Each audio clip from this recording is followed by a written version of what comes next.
Book 2, Chapter 21. The small bright lawn stretched away smoothly to the big bright sea.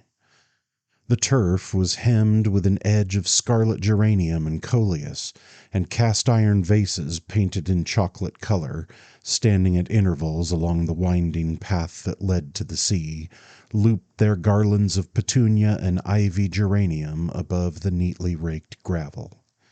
Halfway between the edge of the cliff and the square wooden house, which was also chocolate-colored, but with the tin roof of the veranda striped in yellow and brown to represent an awning, two large targets had been placed against a background of shrubbery. On the other side of the lawn, facing the targets, was pitched a real tent, with benches and garden seats about it. A number of ladies in summer dresses and gentlemen in gray frock coats and tall hats stood on the lawn or sat upon the benches, and every now and then a slender girl in starched muslin would step from the tent, bow in hand, and speed her shaft at one of the targets, while the spectators interrupted their talk to watch the result. Newland Archer, standing on the veranda of the house, looked curiously down upon this scene. On each side of the shiny painted steps was a large blue china flower pot on a bright yellow china stand. A spiky green plant filled each pot, and below the veranda ran a wide border of blue hydrangeas edged with more red geraniums. Behind him, the French windows of the drawing rooms through which he had passed gave glimpses, between swaying lace curtains, of glassy parquet floors islanded with chintz poufs, dwarf armchairs, and velvet tables covered with trifles in silver. The Newport Archery Club always held its August meeting at the Beauforts. The sport, which had hitherto known no rival but croquet, was beginning to be discarded in favor of lawn tennis, but the latter game was still considered too rough and inelegant for social occasions, and as an opportunity to show off pretty dresses and graceful attitudes, the bow and arrow held their own. Archer looked down with wonder at the familiar spectacle. It surprised him that life should be going on in the old way when his own reactions to it had so completely changed. It was Newport that had first brought home to him the extent of the change. In New York, during the previous winter, after he and May had settled down in the new greenish-yellow house with the bow window and the Pompeian vestibule, he had dropped back with relief into the old routine of the office, and the renewal of this daily activity had served as a link with his former self. Then there had been the pleasurable excitement of choosing a showy gray stepper for May's brougham (the Wellens had given the carriage), and the abiding occupation and interest of arranging his new library, which, in spite of family doubts and disapprovals, had been carried out as he had dreamed, with a dark embossed paper, Eastlake bookcases, and sincere armchairs and tables. At the Century he had found Winsett again, and at the Knickerbocker the fashionable young men of his own set, and what with the hours dedicated to the law, and those given to dining out or entertaining friends at home, with an occasional evening at the opera or the play, the life he was living had still seemed a fairly real and inevitable sort of business. But Newport represented the escape from duty into an atmosphere of unmitigated holiday-making. Archer had tried to persuade May to spend the summer on a remote island off the coast of Maine, called, appropriately enough, Mount Desert, where a few hardy Bostonians and Philadelphians were camping in native cottages, and whence came reports of enchanting scenery and a wild, almost trapper-like existence among woods and waters. But the Wellens always went to Newport, where they owned one of the square boxes on the cliffs, and their son-in-law could adduce no good reason why he and May should not join them there. As Mrs. Welland rather tartly pointed out, it was hardly worth while for May to have worn herself out trying on summer clothes in Paris if she was not to be allowed to wear them, and this argument was of a kind to which Archer had as yet found no answer. May herself could not understand his obscure reluctance to fall in with so reasonable and pleasant a way of spending the summer. She reminded him that he had always liked Newport in his bachelor days, and as this was indisputable, he could only profess that he was sure he was going to like it better than ever now that they were to be there together. But as he stood on the Beaufort veranda and looked out on the brightly peopled lawn, it came home to him with a shiver that he was not going to like it at all. It was not May's fault, poor dear. If, now and then, during their travels, they had fallen slightly out of step, harmony had been restored by their return to the conditions she was used to. He had always foreseen that she would not disappoint him, and he had been right.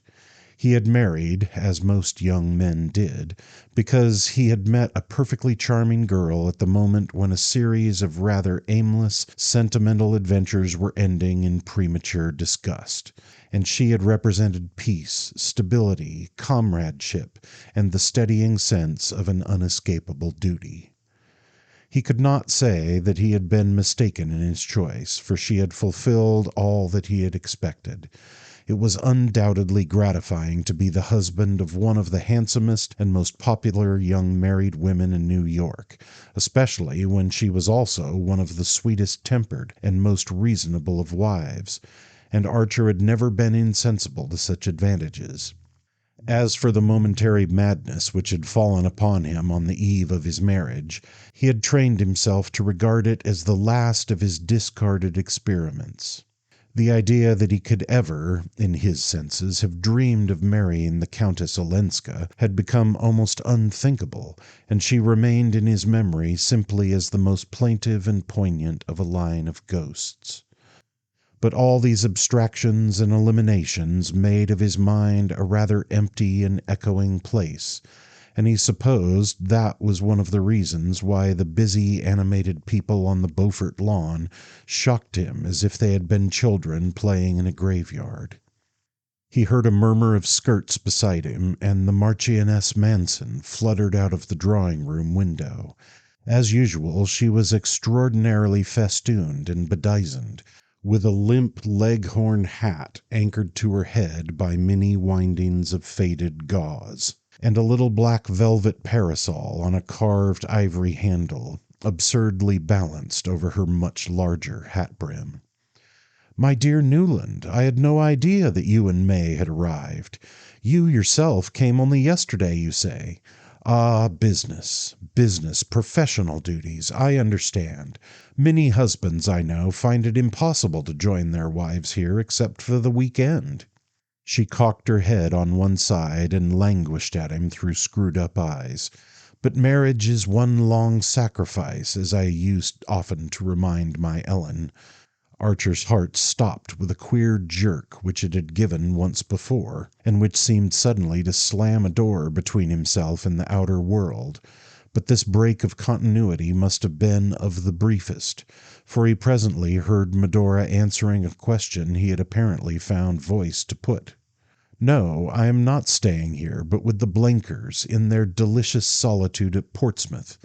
Beaufort was kind enough to send his famous trotters for me this morning, so that I might have at least a glimpse of one of Regina's garden parties. But this evening I go back to rural life. The Blenkers, dear original beings, have hired a primitive old farmhouse at Portsmouth, where they gather about them representative people." She drooped slightly beneath her protecting brim, and added with a faint blush, "This week Dr. Agathon Carver is holding a series of inner thought meetings there, a contrast indeed to this gay scene of worldly pleasure. But then I have always lived on contrasts. To me the only death is monotony. I always say to Ellen, 'Beware of monotony, it's the mother of all the deadly sins.' But my poor child is going through a phase of exaltation, of abhorrence of the world.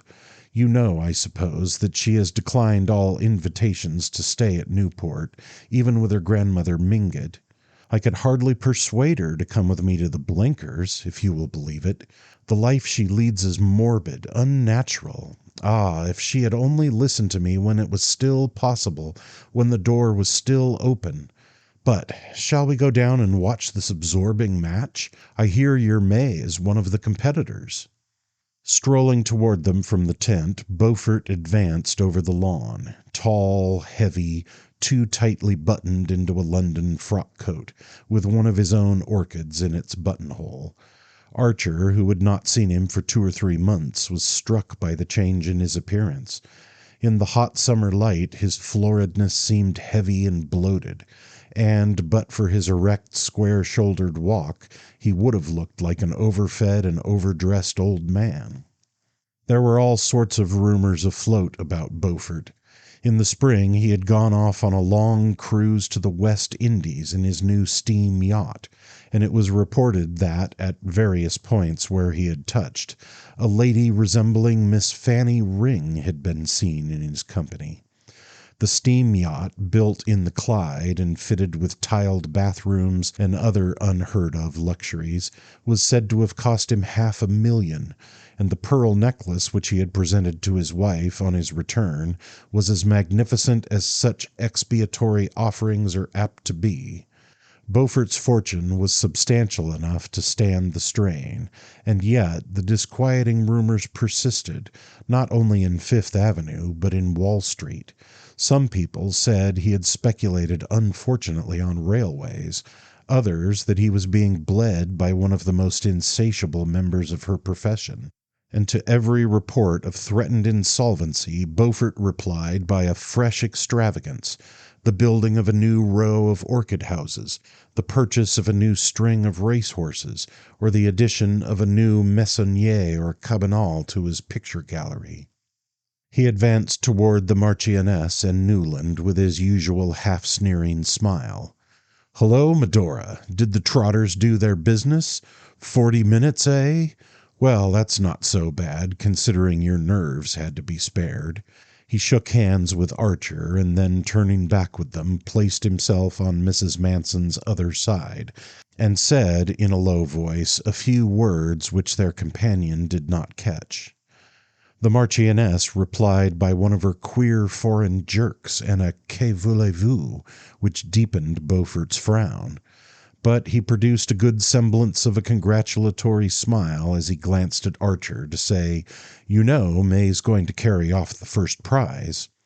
"Ah, then it remains in the family," Medora rippled, and at that moment they reached the tent, and Mrs. Beaufort met them in a girlish cloud of mauve muslin and floating veils. May Welland was just coming out of the tent.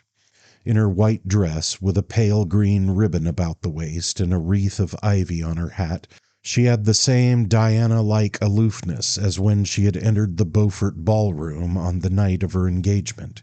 In the interval, not a thought seemed to have passed behind her eyes, or a feeling through her heart, and though her husband knew that she had the capacity for both, he marveled afresh at the way in which experience dropped away from her. She had her bow and arrow in her hand, and placing herself on the chalk mark traced on the turf, she lifted the bow to her shoulder and took aim. The attitude was so full of a classic grace that a murmur of appreciation followed her appearance, and Archer felt the glow of proprietorship that so often cheated him into momentary well-being. Her rivals, Mrs. Reggie Chivers, the Merry girls, and divers Rosie Thorleys, Dagonets, and Mingotts stood behind her in a lovely anxious group, brown heads and golden bent above the scores, and pale muslins and flower-wreathed hats mingled in a tender rainbow. All were young and pretty and bathed in summer bloom, but not one had the nymph-like ease of his wife when, with tense muscles and happy frown, she bent her soul upon some feat of strength. "Gad," Archer heard Lawrence Leffert say, "not one of the lot holds the bow as she does." And Beaufort retorted, "Yes, but that's the only kind of target she'll ever hit." Archer felt irrationally angry. His host's contemptuous tribute to May's niceness was just what a husband should have wished to hear said of his wife. The fact that a coarse-minded man found her lacking in attraction was simply another proof of her quality, yet the word sent a faint shiver through his heart. What if niceness, carried to that supreme degree, were only a negation, the curtain dropped before an emptiness? As he looked at May, returning flushed and calm from her final bullseye, he had the feeling that he had never yet lifted that curtain. She took the congratulations of her rivals and of the rest of the company with the simplicity that was her crowning grace. No one could ever be jealous of her triumphs, because she managed to give the feeling that she would have been just as serene if she had missed them. But when her eyes met her husband's, her face glowed with the pleasure she saw in his. Mrs. Welland's basket-work pony carriage was waiting for them, and they drove off among the dispersing carriages, May handling the reins and Archer sitting at her side. The afternoon sunlight still lingered upon the bright lawns and shrubberies, and up and down Bellevue Avenue rolled a double line of victorias, dog-carts, landaus, and vis-a-vis, carrying well-dressed ladies and gentlemen away from the Beaufort garden party, or homeward from their daily afternoon turn along the Ocean Drive. "Shall we go to see Granny?" May suddenly proposed. "I should like to tell her myself that I've won the prize. There's lots of time before dinner." Archer acquiesced, and she turned the ponies down Narragansett Avenue, crossed Spring Street, and drove out toward the rocky moorland beyond. In this unfashionable region, Catherine the Great, always indifferent to precedent and thrifty of purse, had built herself in her youth a many-peaked and cross-beamed cottage orne on a bit of cheap land overlooking the bay. Here, in a thicket of stunted oaks, her verandas spread themselves above the island-dotted waters. A winding drive led up between iron stags and blue glass balls embedded in mounds of geraniums to a front door of highly varnished walnut under a striped veranda roof, and behind it ran a narrow hall with a black and yellow star-patterned parquet floor, upon which opened 4 small square rooms with heavy flock papers under ceilings on which an Italian house painter had lavished all the divinities of Olympus. One of these rooms had been turned into a bedroom by Mrs. Mingott when the burden of flesh descended on her, and in the adjoining one she spent her days, enthroned in a large armchair between the open door and window, and perpetually waving a palm-leaf fan which the prodigious projection of her bosom kept so far from the rest of her person that the air it set in motion stirred only the fringe of the antimacassars on the chair-arms. Since she had been the means of hastening his marriage, old Catherine had shown to Archer the cordiality which a service rendered excites toward the person served. She was persuaded that irrepressible passion was the cause of his impatience, and being an ardent admirer of impulsiveness, when it did not lead to the spending of money, she always received him with a genial twinkle of complicity and a play of allusion to which May seemed fortunately impervious. She examined and appraised with much interest the diamond-tipped arrow which had been pinned on May's bosom at the conclusion of the match, remarking that in her day a filigree brooch would have been thought enough, but that there was no denying that Beaufort did things handsomely. "Quite an heirloom, in fact, my dear," the old lady chuckled. "You must leave it in fee to your eldest girl." She pinched May's white arm and watched the color flood her face. "Well, well, what have I said to make you shake out the red flag? Ain't there going to be any daughters? Only boys, eh? Good gracious, look at her blushing again all over her blushes. What, can't I say that either? Mercy me, when my children beg me to have all those gods and goddesses painted out overhead, I always say I'm too thankful to have somebody about me that nothing can shock." Archer burst into a laugh, and May echoed it, crimson to the eyes. "Well, now tell me all about the party, please, my dears, for I shall never get a straight word about it out of that silly Medora," the ancestress continued, and, as May exclaimed, "Cousin Medora? But I thought she was going back to Portsmouth." She answered placidly, "So she is, but she's got to come here first to pick up Ellen." Ah, you didn't know Ellen had come to spend the day with me. Such folderol, her not coming for the summer. But I gave up arguing with the young people about 50 years ago. Ellen, Ellen, she cried in her shrill old voice, trying to bend forward far enough to catch a glimpse of the lawn beyond the veranda. There was no answer, and Mrs. Mingott rapped impatiently with her stick on the shiny floor.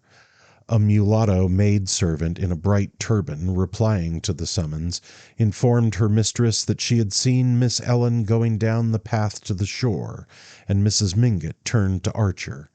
"Run down and fetch her, like a good grandson. This pretty lady will describe the party to me," she said, and Archer stood up, as if in a dream. He had heard the Countess Olenska's name pronounced often enough during the year and a half since they had last met, and was even familiar with the main incidents of her life in the interval. He knew that she had spent the previous summer at Newport, where she appeared to have gone a great deal into society, but that in the autumn she had suddenly sublet the perfect house which Beaufort had been at such pains to find for her, and decided to establish herself in Washington. There, during the winter, he had heard of her, as one always heard of pretty women in Washington, as shining in the brilliant diplomatic society that was supposed to make up for the social shortcomings of the administration. He had listened to these accounts, and to various contradictory reports on her appearance, her conversation, her point of view, and her choice of friends, with the detachment with which one listens to reminiscences of someone long since dead. Not till Medora suddenly spoke her name at the archery match had Ellen Olenska become a living presence to him again. The Marchioness's foolish lisp had called up a vision of the little firelit drawing-room and the sound of the carriage wheels returning down the deserted street. He thought of a story he had read of some peasant children in Tuscany lighting a bunch of straw in a wayside cavern, and revealing old silent images in their painted tomb. The way to the shore descended from the bank on which the house was perched to a walk above the water planted with weeping willows. Through their veil Archer caught the glint of the lime rock, with its whitewashed turret, and the tiny house in which the heroic lighthouse keeper, Ida Lewis, was living her last venerable years. Beyond it lay the flat reaches and ugly government chimneys of Goat Island, the bay spreading northward in a shimmer of gold to Prudence Island, with its low growth of oaks, and the shores of Connecticut faint in the sunset haze. From the willow walk projected a slight wooden pier ending in a sort of pagoda-like summer house, and in the pagoda a lady stood, leaning against the rail, her back to the shore.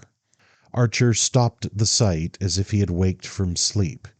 That vision of the past was a dream, and the reality was what awaited him in the house on the bank overhead.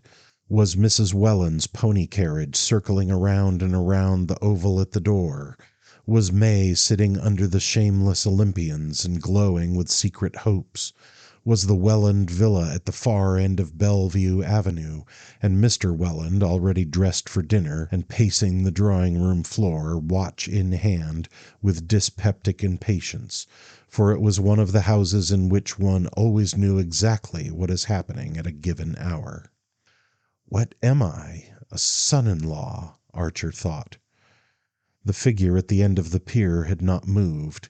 For a long moment the young man stood halfway down the bank, gazing at the bay, furrowed with the comings and goings of sailboats, yacht launches, fishing craft, and the trailing black coal barges hauled by noisy tugs. The lady in the summer-house seemed to be held by the same sight. Beyond the gray bastions of Fort Adams a long-drawn sunset was splintering up into 1,000 fires, and the radiance caught the sail of a catboat as it beat out through the channel between the lime rock and the shore. Archer, as he watched, remembered the scene in the Shaughraun, and Montague lifting Ada Dyer's ribbon to his lips without her knowing that he was in the room. "She doesn't know. She hasn't guessed.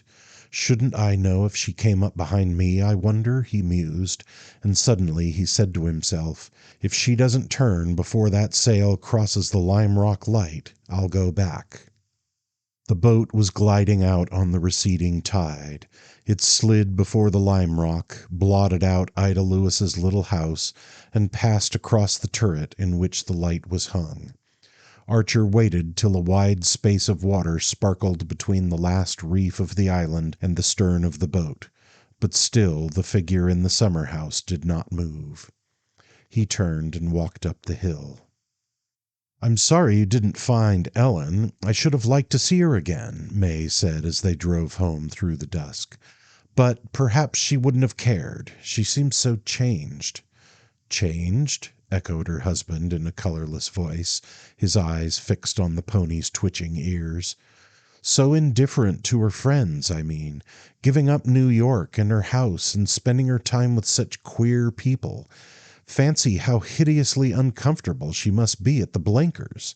She says she does it to keep Cousin Medora out of mischief, to prevent her marrying dreadful people, but I sometimes think we've always bored her." Archer made no answer, and she continued, with a tinge of hardness that he had never before noticed in her frank, fresh voice. "After all, I wonder if she wouldn't be happier with her husband." He burst into a laugh. "Sancta simplicitas!" he exclaimed, and as she turned a puzzled frown on him, he added, "I don't think I've ever heard you say a cruel thing before." "Cruel?" "Well, watching the contortions of the damned is supposed to be a favorite sport of the angels, but I believe even they don't think people happier in hell."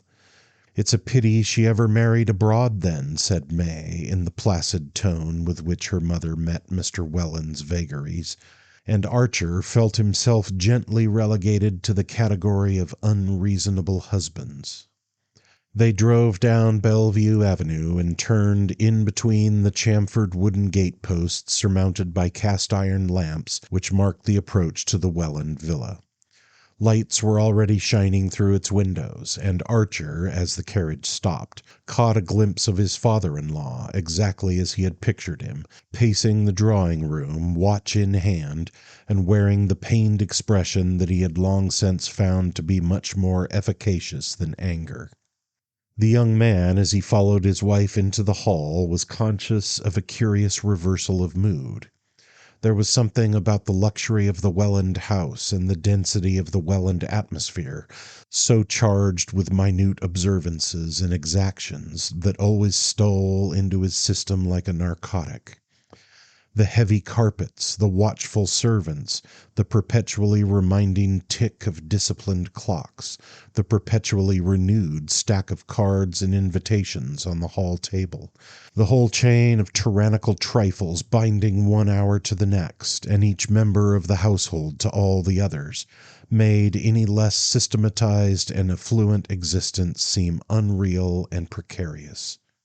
But now it was the Welland house and the life he was expected to lead in it that had become unreal and irrelevant, and the brief scene on the shore, when he had stood irresolute halfway down the bank, was as close to him as the blood in his veins. All night he lay awake in the big chintz bedroom at May's side, watching the moonlight slant along the carpet, and thinking of Ellen Olenska driving home across the gleaming beaches behind Beaufort's trotters.